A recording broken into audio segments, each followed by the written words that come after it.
My organization is working very hard on the just transition concept to be comprehended and adopted in my own country, in Canada, which is quite hard because just transition is more than a concept than anything else, but we're working on it. And as for Canada, raising ambition, they're doing kind of a great job. At the end of the COP22, Environmental Minister McKenna announced that Canada was to shut down all its coal industries, which they began to do, and they put on a Just Transition Task Force to tackle this issue with communities and people losing their jobs. And the task force did its first round of work, did a report on this, and hopefully there is a 10 recommendations which will be addressed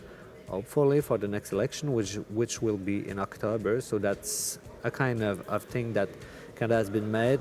Just in the north of Canada, temperature will rise from 10 to 12 degrees, which is enormous, and the consequences will be awful. So they declare an emergency climate declaration. And most of all, they adopted a bill which is called C-69 in the last couple of weeks, which give the government really strict revision of all the projects on that should be developed. And since Katowice, there's been a lot of talk about how can we implement just transition.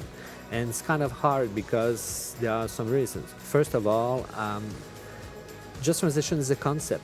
We don't have any, actual examples that we can, support the discussion. So we're discussing about a concept, and when you're discussing about a concept, you don't know how much will it cost. So the financial, issue about how much will just transition cost is one of the obstacle, I think, in the discussion right now.